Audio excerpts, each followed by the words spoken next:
देश दुनिया के साइंटिस्ट और डॉक्टर भी यही बात कह रहे हैं कि भारत इसीलिए कोविड-19 की भयावह स्थितियों से बच जाएगा क्योंकि यहाँ की आम गरीब किसान मजदूर कामगार जैसे मेहनतकशों की इम्यूनिटी बेहद मजबूत है। वायरस के जंगल में पलने बढ़ने वाला भारतीय श्रमिक उस मोगली की तरह है जो विपरीत परिस्थितियों में जीना जानता है। मोगली जैसे मजबूत मजदूर को मजबूर करने वाले शेर खान से बचाना पड़ेगा। जंगल बुक का शेर खान ही मोगली के लिए खतरा था। यहाँ शेर खान मजदूर की भूख, बेरोजगारी और बेबसी है। अफसोस कि कोरोना काल में हम मजदूरों के साथ कुछ ऐसा ही बर्ताव कर रहे हैं।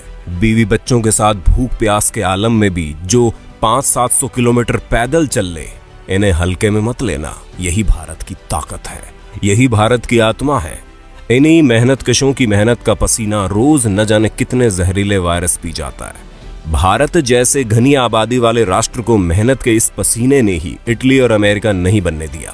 संक्रमण को भी हजम करने वाले भारतीय आम नागरिकों के फौलादी जिस्म कमाल के हैं। इनका जिस्म बचपन से ही 2-4 वायरस बेअसर करने में अभ्यस्त है। इनका इम्यूनिटी पावर यानी प्रतिरोधक क्षमता इतनी मजबूत है कि इनके नजदीक आकर कोरोना को रोना पड़ेगा। देश में लॉकडाउन 17 मई तक बढ़ा दिए जाने के बाद अब विभिन्न राज्यों में फंसे मजदूर और स्टूडेंट्स अपने घर वापस जाना चाहते हैं। ऐसे में सबसे बड़ी चुनौती ये है कि आपके घर तक जाने वाली ट्रेन का पता कैसे चले, ट्रेन में सीट कैसे बुक हो, घर से रेलवे स्टेशन तक जाया कैसे जाए। ऐसे तमाम सवाल लोगों के मन में हैं। हम आपको बता रहे हैं सही तरीका ताकि आप सुरक्षित अपने राज्य वापस पहुंच सके। रेलवे स्टेशन या बस अड्डे भूल से भी ना जाएं। अगर आपको लग रहा है कि अपने घर जाने के लिए किसी तरह रेलवे स्टेशन या बस अड्डे पहुंच जाने से काम बन जाएगा तो आप गलत हैं। दरअसल किसी भी रेलवे स्टेशन या बस अड्डे में टिकट घर नहीं खुले हैं। इसके अलावा इन जगहों पर बिना इजाजत प्रवेश की अनुमति भी नहीं है। और अगर किसी तरह जुगाड़ लगाकर रेलवे स्टेशन या बस अड्डे पहुंच भी गए तो अभी आपका काम नहीं बनने वाला। लोकल डीएम ऑफिस या ट्रांसपोर्ट विभाग से संपर्क करें। जानकारों का कहना है कि अगर किसी अन्य शहर में फंसे हैं और अपने घर वापस जाना चाहते हैं तो आपको स्थानीय डिस्ट्रिक्ट मजिस्ट्रेट दफ्तर से फोन करके संपर्क करना होगा। इसके अलावा आप स्थानीय ट्रांसपोर्ट डिपार्टमेंट से भी फोन करके जानकारी ले सकते हैं।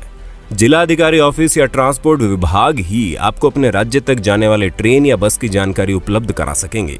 इन दोनों विभागों से स्पेशल ट्रेन या बस की सही जानकारी और प्रस्थान की जगह सुनिश्चित करने के बाद ही घर से निकलें। केंद्र सरकार ने सभी राज्यों को अपने स्थानीय निवासियों को वापस लाने की इजाजत दे दी है। ऐसे में विभिन्न राज्य सरकार एक दूसरे से तालमेल बिठाकर स्पेशल ट्रेन या बस की व्यवस्था कर रही है। बताते चले कि फिलहाल यात्रा के लिए रेलवे स्टेशन या बस अड्डे में कोई टिकट नहीं मिल रही। यहाँ सीधे पहुंच जाने से कोई सफलता हाथ नहीं लगेगी। वहीं दोस्तों, दूसरी सबसे बड़ी हैरान करने वाली खबर सामने आ रही है। आपको यकीन नहीं होगा, 10 लाख रुपए प्रति लीटर बिक रहा है कोरोना से ठीक हुए मरीजों का खून। इंटरनेट पर अवैध तरीके से कोरोना से ठीक हो चुके मरीजों के खून की बिक्री की जा रही है। कोरोना के इलाज और वैक्सीन के नाम पर मरीजों के खून को डार्कनेट पर बेचा जा रहा है। ऑस्ट्रेलियन नेशनल यूनिवर्सिटी की रिपोर्ट में खुलासा हुआ है कि डार्कनेट पर मौजूद सेलर अलग अलग देशों से शिपिंग करके विदेशों में डिलीवरी करा रहे हैं। डेली मेल की रिपोर्ट के मुताबिक जिंदगी भर के लिए कोरोना से इम्यून बनाने के दावे के साथ कोरोना मरीजों के ब्लड को लाखों रुपए में बेचा जा रहा है। 1 लीटर ब्लड का दाम 10 लाख रुपए तक रखा गया है। हालांकि ब्लड के साथ अवैध रूप से पीपीई, मास्क, टेस्ट किट सहित अन्य सामान भी ऊंचे दामों पर बेचे जा रहे हैं। ऑस्ट्रेलिया की नेशनल यूनिवर्सिटी की रिपोर्ट के मुताबिक कम से कम 12 अलग अलग डार्कनेट मार्केट पर ये सामान बेचे जा रहे हैं। डार्कनेट पर ऐसा दावा किया जा रहा है कि दुनिया भर में कोरोना का इलाज कर रहे डॉक्टर्स के जरिए पीपीई और अन्य सामान हासिल किए गए हैं।